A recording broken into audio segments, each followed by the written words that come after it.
Una na si David. David, ayan. Kamusta ka naman? Ayun. Binibining Ali?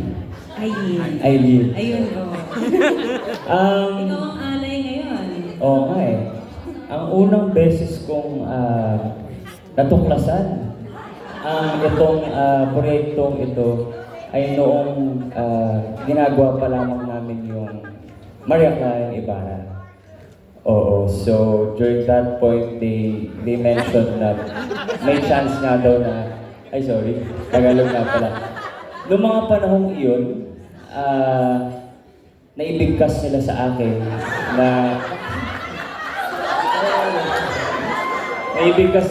akin na magkakaroon kami ng isang napakalaking proyekto na makakapagbigay ng inspirasyon sa mga estudyante Pilipino.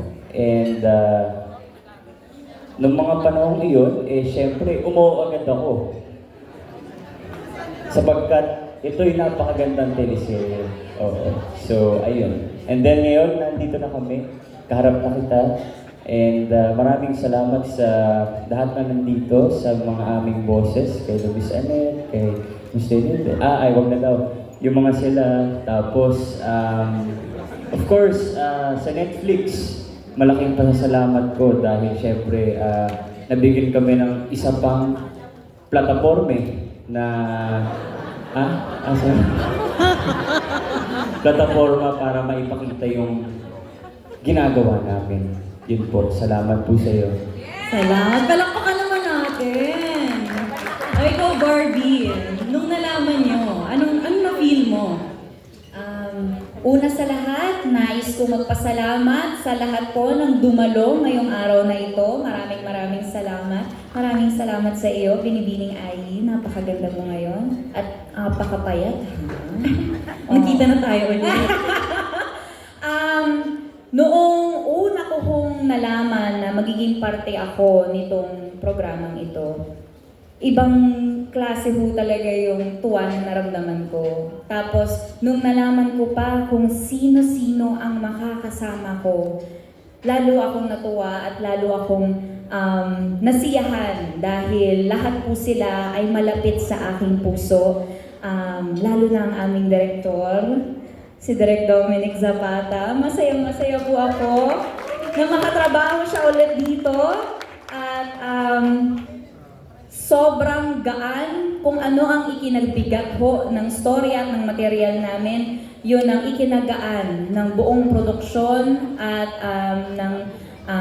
kada kami ay nagtitaping dahil po yan kay Direk Dom. At syempre sa aming lahat. At gusto ko rin po magpasalamat sa tiwala at suporta na binibigay ng Netflix dahil ito po ang unang-unang partnership ng Netflix at GMA. Kaya maraming salamat po. Katunayan yan, ang programa po natin Pulang Araw ay una nating mapapanood sa Netflix. Kaya maraming salamat po. Salamat, Barbie. Ngayon, Alden at Sanya, paano naman kayo nung nalaman niyo yung proyekto? Anong naramdaman niyo? Dali niyo kami. Actually po, lingid sa kaalaman ng nakararami. Lingid? Nabanggit na po ito sa akin ng aking boss na si Miss Anet. 10 taon nang nakakalipas. Yes, actually, surprisingly. Ito po yung totoo. Na ang Pulang Araw po ay matagal nang nasa baul ng konsepto ng GMA. At pagkatapos ng 10 taon ay ngayon siya ulit nabigyan ng pagkakataong gawin. Na nakakatuwa at nakaka-proud na ang dami nang naging pagbabago sa storya at sa laman ng Pulang Araw. Ngunit hindi nila tinanggal ang pangalan ko sa kanilang isipan. Kaya nagpapasalamat ako sa aking ano ba yung home network sa Tagalog? Tahanan. Sa aking tahanan na sinama pa rin po nila ang aking pangalan sa hanay ng mga artistang gaganap dito. At nagpapasalamat din ako sa Netflix sapagkat ito ang kauna-unahan na partnership. Hindi ko talaga alam yung Tagalog. Wala talaga eh. Pagkakaibigan. Ayan, at sa punong panulat siyempre ng aming head writer na si Miss Suzette Doctolero. Sue. At masasabi ko lamang po ay hindi po ako nagkamali sa pagtanggap sa proyektong ito dahil habang ginagawa namin ito sa aming mga nakaraan na pagtitaping, nakikita na namin yung laki at yung effort at ganda ng storya ng Pulang Araw. Ngunit na nabigyan kami ng pagkakataon na mapanood ito at masilip ang ilan sa mga eksena ng aming nakunan, ay talagang lalo naming naramdaman yung pagiging excited. Hindi talaga, wala talagang Tagalog yun. At ang galak at ang aming excitement, wala talaga eh. Oo, so, diretsuhin ko na, hirap po, nahihirapan na ako. So, nung pinapanood na nasilip namin yung mga pilot scenes na nakunan namin, hindi kami makapaghintay na makita ito ng nakakarami kasi I think this is the most relevant and the most important series of 2024. So, malapit na po ang Pulang Araw. Siyempre, sa Netflix po mapapanood nyo, and then sa July 26 and sa July 29 po mapapanood na ng karamihan sa GMA. Salamat po. Yun, aabangan namin yan. At Binibining Sanya, ang napakaganda. Nako, hello po. Magandang araw po sa inyong lahat. Unang-una po, maraming salamat po sa binigay ninyong oras ngayong araw na ito. Wala na po akong hiling ngayong araw na to kundi ma-inspire tayong lahat sa lahat ng pinaghirapan ng buong production, ng buong network natin, ng buong mga cast, lahat. Yun lamang po yung gusto ko sabihin kasi nasabi na nilang lahat eh. Pero yun nga po, balik po tayo dun sa kung bakit ko ito tinanggap. Unang-una po sa lahat talagang sino ang hindi tatanggap sa ganito kagandang proyekto? Diba? Wala. Umpisa pa lang, totoo po yung sinabi ni Barbie, Alden, David, na yung samahan pa lang ng mga cast, yung director pa lang namin, napakahusay nating manunulat, Miss Suzette Doctolero. Habang kinukwento po sa akin ni Miss Suzette po ito, mismo siya po ang kasama ko, ang ka-zoom ko nung araw na binanggit sa akin itong show na to. Naiiyak na po talaga ako. At maraming salamat po sa napakaganda ninyong nilikha. Yan, nilikha. Ayun. Tama ba, nilikha? Pero yun lang po, wala pong aayaw at walang hihindi dito sa napakagandang proyekto na to. At sana po, ngayong araw na to, ay kayo na mismo ang magsabi, kayo na mismo ang humusga kung ano ba ang Pulang Araw. Maraming salamat po. Grabe, kinikilabutan ako dito. Na-excite na akong masilip natin ang unang kabanata. And I'm sure ang mga audience members natin sobrang excited na rin. Ngayon, bago tayo pumunta sa mga katanungan ng press, may isa lang akong huling tanong sa inyo. Ano yung inspirasyon sa paghubog ng Pulang Araw? Sinong gustong mauna? Class. May iba tayo. Maiba. Si Alden bilang 10 taon. Di ba 10 taon pala sinabi na sa'yo to? Yes, Ikaw actually. na. Ganun kaaga, Barbs. Yes. Alam mo ba yun? Yes. Oo, Ikaw na so, talaga yan. I think ang pinaka-importanting elemento sa paggawa ng Pulang Araw is yung kalayaan.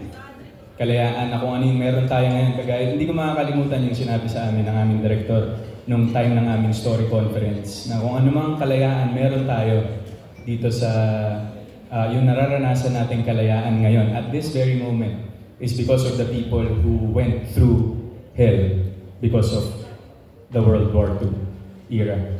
So, parang yun yung isa sa mga pinanghawakan ko rin prior to doing this kasi parang oo nga naman, bakit hindi natin to ikwento? Bakit hindi natin to bigyan ng larawan sa mata ng nakakarami, especially dun sa henerasyon natin ngayon na tila puro cellphone na lamang ang importante at social media. Parang nakalimutan na natin magbalik tanaw kung paano ba natin yung kalayaan na nararanasan natin ngayon. Sino ba ang merong kagagawa nun at sino ba ang tumulong sa atin para makamit yun. So ito yung show na yun. Ito yung magpapakita na hindi ganun kadali ang pinagdaanan ng ating mga kababayan. Yung mga kwento ng lolo't lola natin sa atin ay mabibigyan ng larawan at visual sa tulong ng proyektong ito. At ito, while doing it, it makes me even more proud to be a Filipino. So yun po. Maraming salamat. kung tutuusin, hindi ganun kalayo yung panahon na yun. Sa tingin lang natin, sobrang hundreds of years ago. Pero kung tutuusin, kailan lang, di ba? So, importanteng maalala natin yan at maalala natin bilang Pilipino.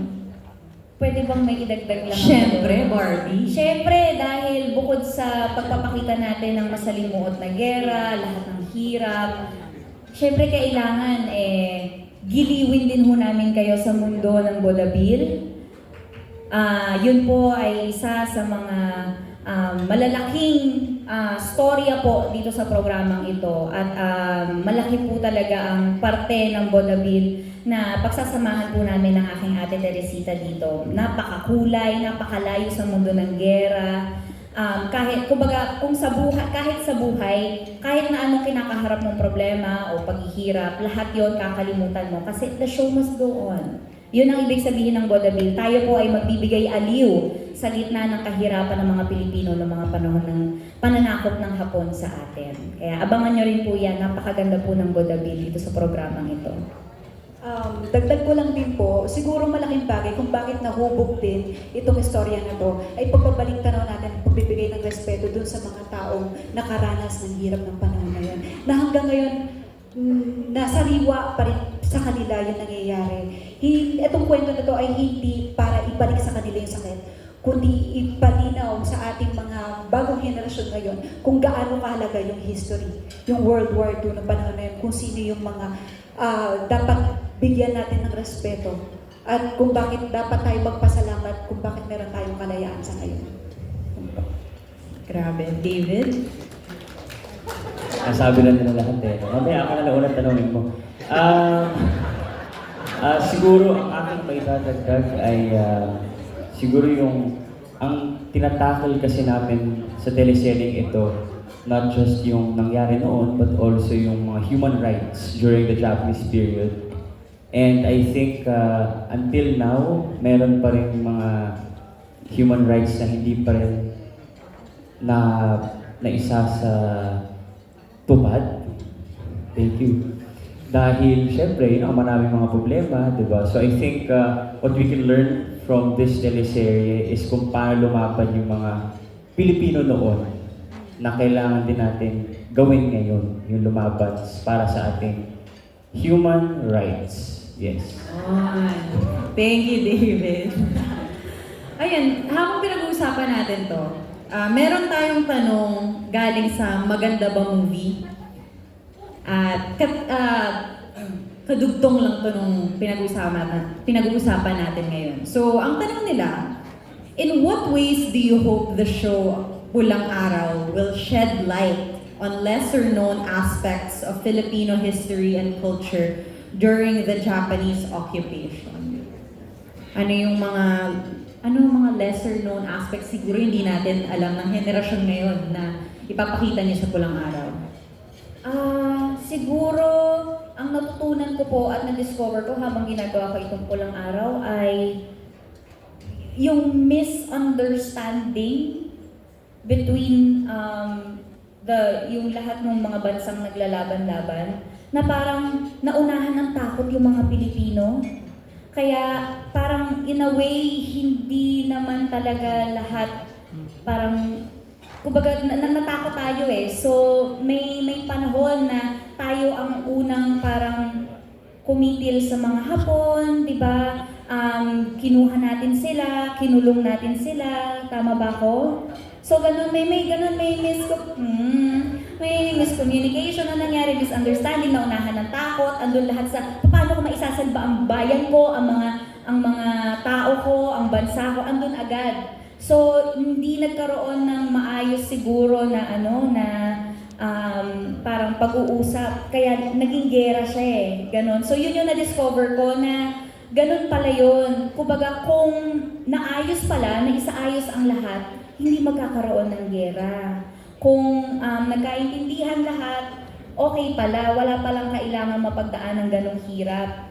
Kasi bilang si Adelina, naramdaman ko yung sakit eh, na buong pamilya ko parang hindi ko na alam kung kinabukasan ba makikita ko pa sila. Ang hirap ng ganong pakiramdam. Tapos kailangan mo mag-perform sa Budapest kasi trabaho mo yun. 'Di ba? So, ganun yung hirap na lahat nagsimula sa takot hanggang sa nagkaroon na ng puot, ng galit, ng lungkot, nawala na yung saya, hindi ba? Yung mga pangarap mo, hindi mo alam kung matutupad mo pa. Kaya sobrang ang daming take away talaga dito sa show na ito. Kaya very relevant siya until today. Yun po, thank you. Ang isa siguro sa mga hindi alam ng karamihan ay yung binanggit ni Barbie kanina, which is yung bodybuild, in short. So yun yung parang pinaka-entertainment. Yun ang entertainment industry ng mga Pilipino during that time. And ang hindi nila alam na kahit umusbong na ang gera, which is yung World War II, tuloy pa rin ang performance sa bodybuild. Yun yung kinikwento sa amin ni Direk Dom and ni Miss Sus na parang regardless kung nagpa-perform, tumunog yung siren, magbobombahan, titigil yung show, pagtapos na, perform ulit. So tuloy ang buhay. Pinilit nila ng pinilit na ituloy ang pagpa-perform at ang buhay pinagpatuloy nilang gawin despite of the war that's happening around them until such time na naging out of control na yung gera. Masyado na nang kinuha yung kabuhayan ng nakararami, which is between the Americans and the Japanese during that time. So, dun din ako nagugulat sa aspetong yun na parang hindi, na ang Pilipino talaga is very resilient. Regardless of what's happening around them, talagang sisikapin nilang mabuhay at maging masaya, not until such time na hindi na talaga kaya. So yun yung nangyari dito sa Pulang Araw. And during World War II na, I think yun yung natutunan ko while doing this. Nakaka-excite. Sanya? Sa akin naman, all we knew about Japanese war kasi is on how Filipinos kasi parang nakasurvive doon sa war na yun kung paano tayo nagkaroon ng freedom. Kasi yun yung nakalagay sa history natin Pero dito kasi sa Pulang Araw, it shed light on us Filipinos sa pagiging resilient natin nung panahon ng digmaan. Dahil nung panahon na yon, hopeless yung situation natin Wala tayong ibang alam kundi mabubuhay ba tayo o mamamatay tayo sa kamay ng mga Hapon. Nandun rin yung dasal na lang yung pinangahawakan natin ng mga panahon na yon. At katulad lang rin ni Teresita, na masaklap yung nangyari sa kanya, na kahit na anak siya ng isang mayamang pamilya, nandun yung trauma sa kanya na kahit pala mayaman ka, may mararanasan kang hindi maganda. May mararanasan kang masaklap sa buhay mo at yung sa Teresita. Na nung panahon pala ng digmaan, ito yung mga naramdaman ng ibang mga Pilipino na walang mayaman, walang mahirap, lahat tayo pantay-pantay. So yun ang kwento ng Pulang Araw.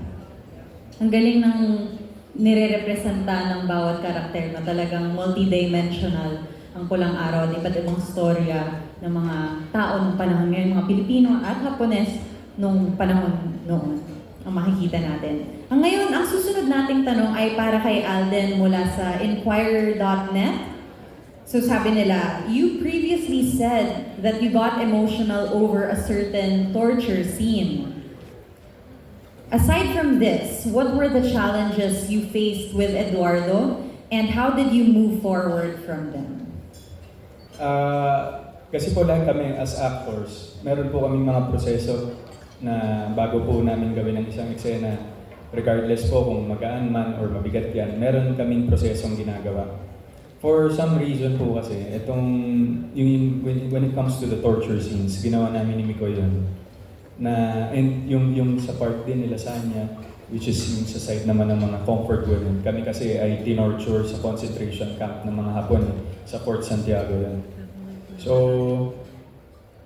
meron kasing reality aspect yung Pulang Araw Nangyari siya talaga So, ang mahirap sa akin during that time is yung kung paano kumalas dun sa trauma. Usually kasi on-off ako hindi ako nagdadala ng character after certain taping day or shooting day. But for some reason, itong Pulang Araw, paulit-ulit nagtatanong yung isip ko. Sabi na, dinanas to ng mga kapwa natin Pilipino. It's very emotional, it's very disturbing, and even kahit inaarte lang namin siya, nararamdaman namin yung trauma kasi yung setup, di ba Mikoy, nasa loob kami ng parang isang dungeon, madilim, mausok, tapos pinapahirapan kami ng mga Hapones. So, it was something that I never knew I would experience while doing Pulang Araw kasi at one point, meron tayong mga kababayan, especially our lolos and lolas or older, na dumaan doon. So, I think, kaya siguro I think I also consider this project as one of my most important projects for this year is because of the legacy that we will be telling, the untold legacy of the Filipinos during World War II. Hindi lang pag-arte ang ginawa niyo, kundi pagsasabuhay ng mga tunay na storya ng mga Pilipino.